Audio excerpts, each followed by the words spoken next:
एक ऐसा जीनियस जिसने दुनिया को बदलने वाले इन्वेंशंस किए, लेकिन इनके कुछ ऐसे अनजाने इन्वेंशंस हैं जिन्हें आज भी शायद हम लोगों से छिपाया गया है। और उस जीनियस का नाम है निकोला टेस्ला। टेस्ला एक ऐसे फ्यूचरिस्टिक विजनरी साइंटिस्ट थे जो प्रेजेंट को नहीं फ्यूचर को देखते हुए कई सारी रिसर्च कर रहे थे। टेस्ला ने एसी करंट को आविष्कार किया जिसकी वजह से हर घर तक इलेक्ट्रिसिटी पहुंच सका। लेकिन टेस्ला का ड्रीम था कि वो वायरलेस इलेक्ट्रिसिटी बनाए जिसे एक जगह से दूसरी जगह बिना किसी वायर के ट्रांसफर किया जा सके। और जब टेस्ला वायरलेस इलेक्ट्रिसिटी पे काम कर रहे थे तो 1896 में अनजाने में एक ऐसा डिवाइस बना दिया जो साइज में इतना छोटा था कि उसे आराम से हाथों से उठाया जा सकता था और पॉकेट में भी रखा जा सकता था। इस डिवाइस को जिस लैब में निकोला टेस्ला टेस्ट कर रहे थे, उस लैब के आसपास के जितने भी लोग थे वो सभी बाहर आ गए। उन्हें लगा अर्थक्वेक आ गया और फिर निकोला टेस्ला ये डिवाइस देकर बाहर आ गए और उन्होंने एक अंडर कंस्ट्रक्शन बिल्डिंग में लगा दिया। और इस डिवाइस को लगाने के बाद ही पूरी बिल्डिंग में भूकंप आ गया। जितने भी वर्कर्स थे सारे लोग नीचे आ गए और तुरंत पुलिस को बुलाया।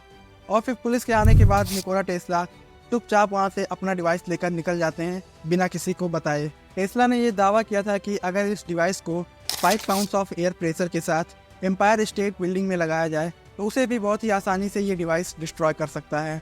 कई सारे एक्सपर्ट्स का ये मानना था कि निकोला टेस्ला इस डिवाइस की मदद से 2 साल के अंदर अंदर 100 मिलियन से भी ज़्यादा पैसे कमा सकते थे।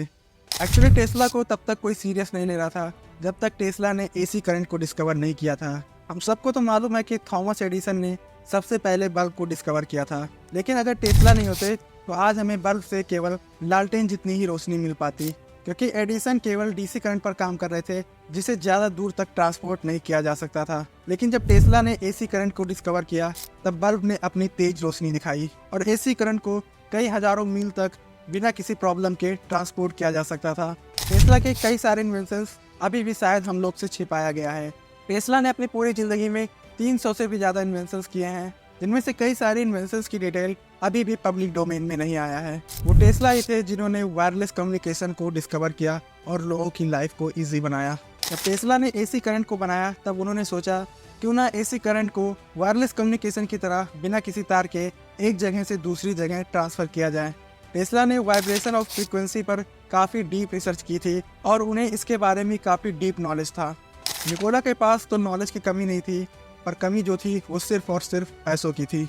इसलिए टेस्ला ने जेपी मॉर्गन से अपने वायरलेस इलेक्ट्रिसिटी प्रोजेक्ट के लिए फंडिंग भी ली और ये फंडिंग था $1,50,000 का।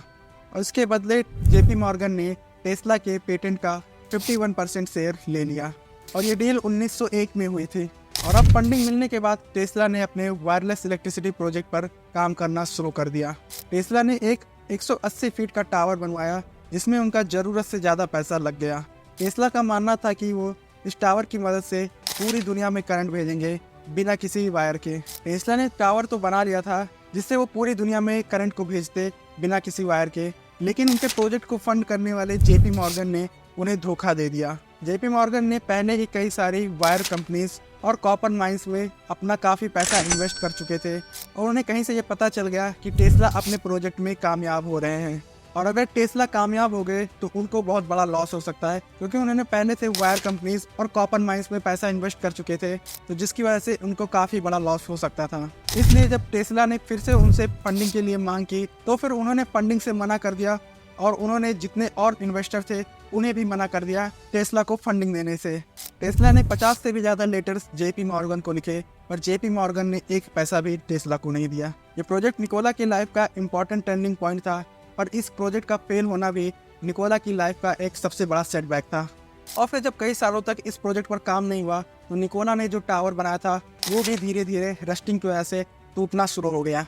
टेस्ला के वायरलेस इलेक्ट्रिसिटी प्रोजेक्ट फेल होने की वजह से टेस्ला की रेपुटेशन और कैरियर दोनों ही गिर गए। उन्होंने कई साल तक अपने प्रोजेक्ट को रिवाइव करने की कोशिश की, पर किसी ने भी उनकी मदद नहीं की। और फिर 1943 में निकोला जब 86 ईयर्स के थे तब उनकी डेड बॉडी मिलती है यूएस के होटल न्यूयॉर्कर में रूम नंबर 3327 में। और आज भी बहुत से लोगों का मानना है कि टेस्ला के वायरलेस इलेक्ट्रिसिटी का फॉर्मूला अभी भी किसी सीक्रेट फाइल में रखा हुआ है। दुनिया में जितने भी वार्स हुए हैं ज़्यादातर वो ऑयल की वजह से हुआ है।